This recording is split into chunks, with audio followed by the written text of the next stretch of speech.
It was still the 1800s, and the world was filled with change. The mutiny by the Bengal army was suppressed, and Britain took over direct government of India from the East India Company. Mahatma Gandhi still lived in South Africa, and Rabindranath Tagore had not yet written Gitanjali. In America, the first telephone message was transmitted, and in Britain, the first electric light was turned on. Charles Darwin published Origin of the Species, and the theory of evolution was born. The Civil War ended in America, and slavery was outlawed. Wilhelm of Prussia was proclaimed Emperor of Germany. In Sindh, India, a son was born to the Kripalani family. He was named Lekraj, and he was an ordinary boy. As the years passed, he grew straight and strong, this son of a schoolmaster. In time, he began a business and married and had children of his own. But still, he was an ordinary man.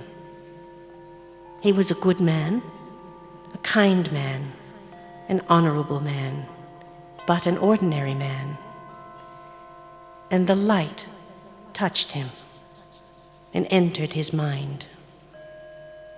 Now his mind was already fine and worked well, but when the light came, he saw that there were shadows in the corners, things left there to think about another tomorrow, things unresolved, matters saved for a day when he had time. But he found he couldn't wait until there was time, for this was not a light he could close his eyes against. This light was inside him and had taken up residence. Eviction was not possible.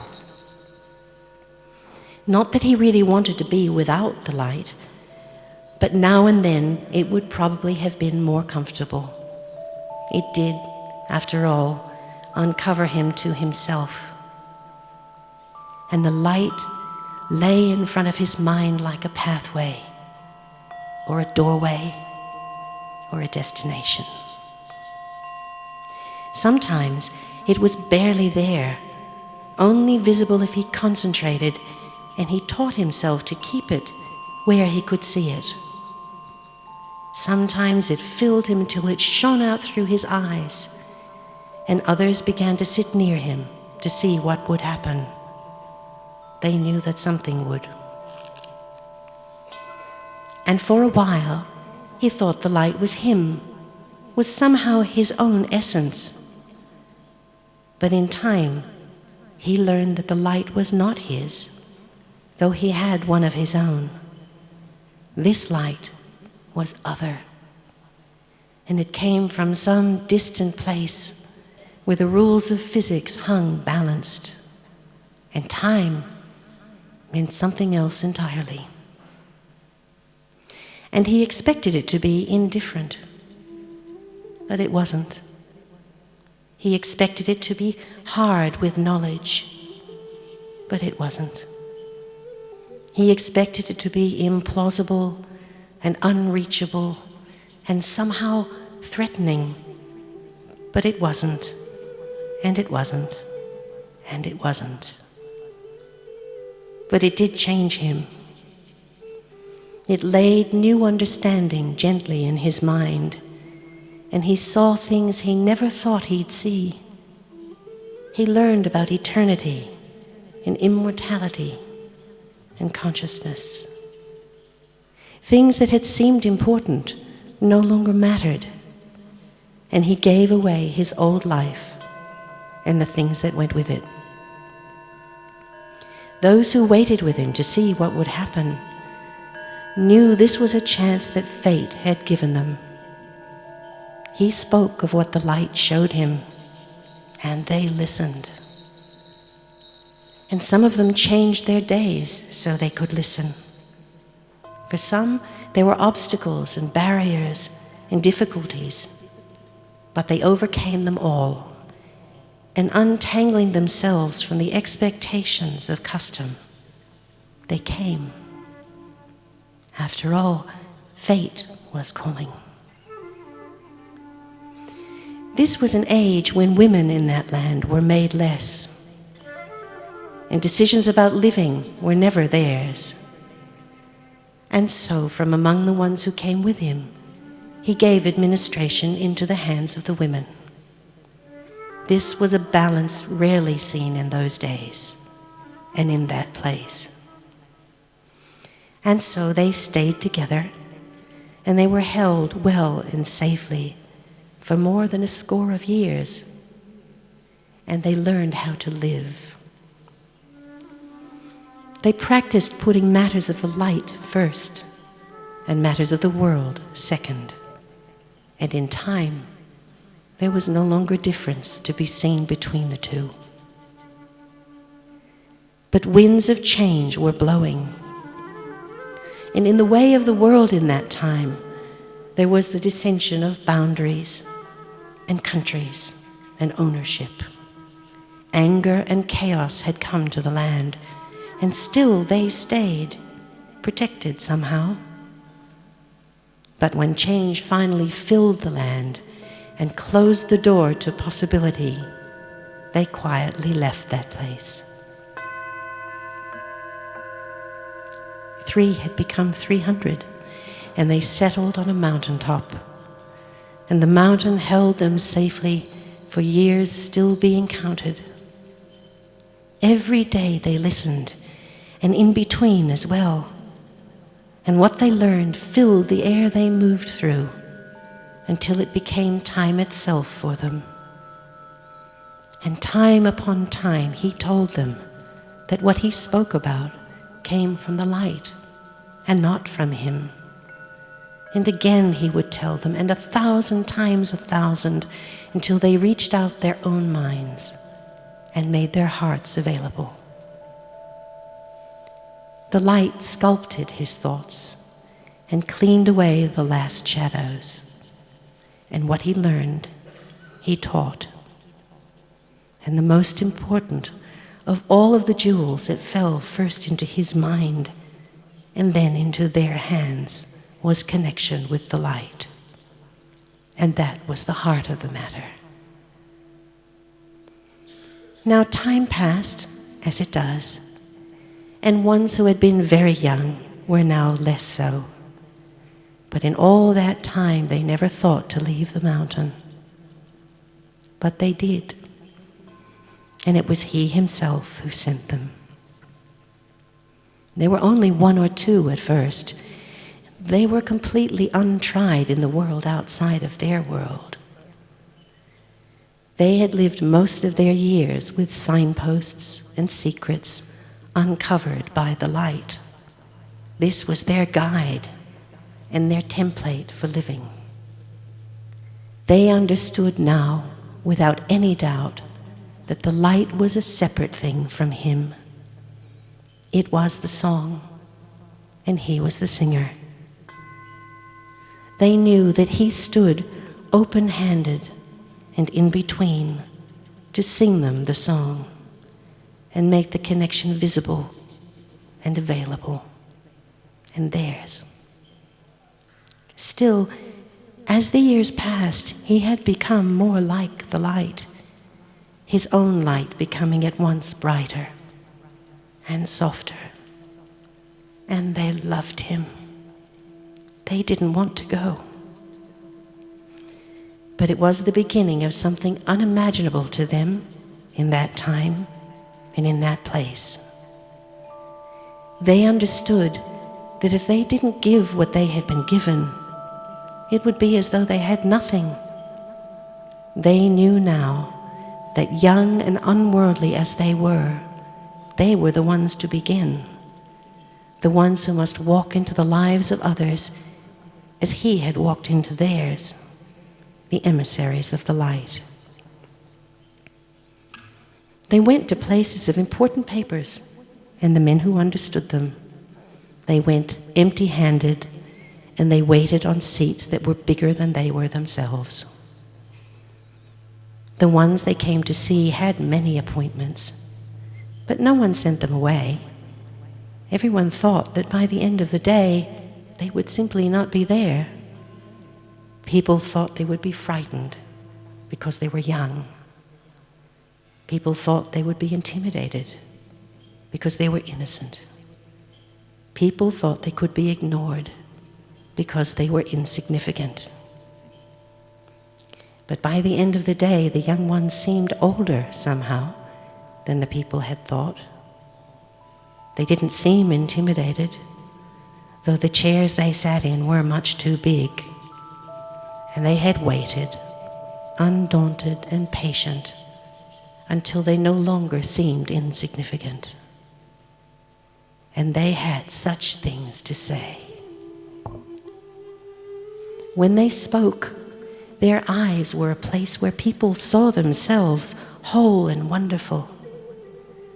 For some, who half remembered their own reflection, awareness flew back into their own eyes. For some, it was the first time they had ever seen themselves clear. Some who listened and listened again offered a dwelling, or a room, or a hall. Stay, they said, or come. If it is known that you are here, there will be others who come and listen. And so they went to towns and villages and cities across that land and spoke of what they knew in a dwelling, or a room, or a hall. In ones and twos they stayed in those places, and like he had done, they would tell the people who came that what they spoke about came from the light. For still, the most important of all the jewels was connection with the light. That was still the heart of the matter. As often as they could, they went back to the mountain, for some had stayed there and others had joined them, and he was there. Sometimes, with distance in his eyes, he would tell them of times to come, of people whose names had not even been written yet, in far places they had never seen, where strange language was spoken. And they would smile with him because they knew that he always spoke truth. But in their secret hearts, they were sure it would be others who traveled to those places to speak to those people. Surely it could not be them, for such things were still a dream of the future. Now more time passed, as it does, and they had become many in that land. And he was always on the mountain in those years. More and more he stayed inside himself, and the light stayed with him. He spoke less now, but love and eternity stood wordless in his eyes. His skin paper thin, and his step slower with age. There came a day when he didn't come out of the room he slept in. He had left his body behind.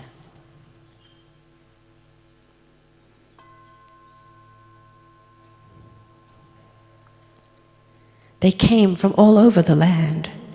They came to the mountain. They carried their hearts carefully for fear they would break. They had never thought of a time without him. But losing him never meant they lost the light, for the light was separate and would never finish, any more than time itself would stop. And still, they had a pledge to keep. So wherever they went, they told what they knew, and people came to hear the secrets of time and the reasons for things. And it happened, as it usually does, that the future folded itself into the present, and what he had said in those long past days on the mountain became real. One of them, who had been with him on the mountain when he spoke of the future, turned around in time and found that she had indeed come to a far place where strange language was spoken. And when she spoke to the people there, she had someone with her who changed her language into theirs so they could understand each other. And so it began in this new place. Many came, attracted as a magnet is to a lodestar by hearing about the light. And in this land, they called the light by a different word, and sometimes 2 or 3, but it was all only one, for the light is one. It is always and ever only one. And one it will be called here until the end of this, for then it belongs to all, and names of different language can lie quiet for a while. Now in time and in the way of things, people told people who told people of what they were hearing, and how the look in the eyes of the one who spoke lifted their hearts. Soon there were places opened so that people could come back and back again. And when there were too many people, more places were found. And so things grew and multiplied. Time carried them across mountains and oceans to places they had never seen. And the winds of destiny took them to another new land, and then another and another. There were many more than 300 now, and some of them had never even seen the mountain. They had been born in other lands, speaking other language. They listened to stories of the mountain and the one who has left his body behind, who had loved them so much, even before they were born, and their hearts flew. They would sit with distance in their eyes and one in their minds. This most important thing was done in silence. Their doors were always open to anyone who cared to listen, and people of all kinds came. Sometimes they would take a large public place and hundreds would come, or even thousands. And so time has turned again, and it is now. The world is a strange and wonderful place in this age. It is filled with fantastic invention and amazing discovery. It is dimmed by fear and want and anger, and brightened by courage and hope and love. It is full. There is darkness, but it is always shot through with light. And this was light. They brought it with them. They gave it away. People took it into their homes and families, and some of them caught light from one another.